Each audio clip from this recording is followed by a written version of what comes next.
ఆత్మ సంబంధమైన ప్రార్థన, ఆత్మ సంబంధమైన విజ్ఞాపన ఎవరు చేస్తున్నారు? మనం ప్రార్థన చేస్తున్నప్పుడు పరిశుద్ధాత్ముడు వచ్చి మన భారాన్ని తీసుకున్నాడు. పరిశుద్ధాత్ముడు వచ్చి ఏం చేస్తున్నాడు? ప్రార్థన చేస్తున్నాడు. ఎలా ప్రార్థన చేస్తున్నాడు అన్నాం?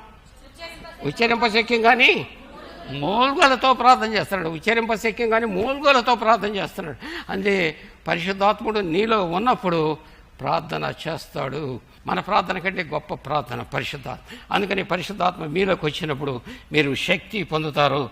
అందుకని జీవితంలో ఎప్పుడూ కూడా ఆత్మతో ఏకీభవించాలి, ఆత్మతో నడవాలి, ఆత్మతో ప్రార్థన చేయాలి, ఆత్మానుసారమైన ప్రవర్తన మన జీవితంలో కావాలి. అప్పుడు ఎప్పుడైతే కలుగుతుందో అప్పుడు సంఘము ఎదుట పాతాళ లోక ద్వారాలు.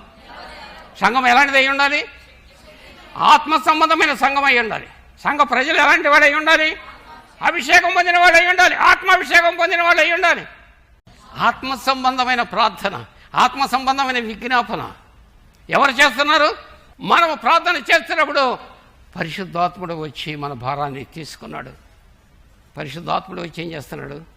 ప్రార్థన చేస్తున్నాడు. ఎలా ప్రార్థన చేస్తున్నాడు అన్నాం?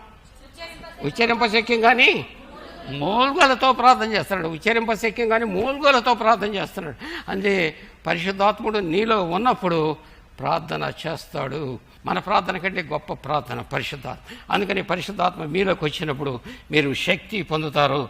అందుకని జీవితంలో ఎప్పుడూ కూడా ఆత్మతో ఏకీభవించాలి, ఆత్మతో నడవాలి, ఆత్మతో ప్రార్థన చేయాలి, ఆత్మానుసారమైన ప్రవర్తన మన జీవితంలో కావాలి.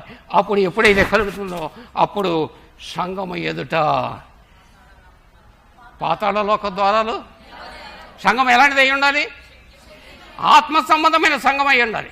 సంఘ ప్రజలు ఎలాంటి వాడు అయి ఉండాలి? అభిషేకం పొందిన వాడు అయి ఉండాలి, ఆత్మాభిషేకం పొందిన వాడు అయి ఉండాలి.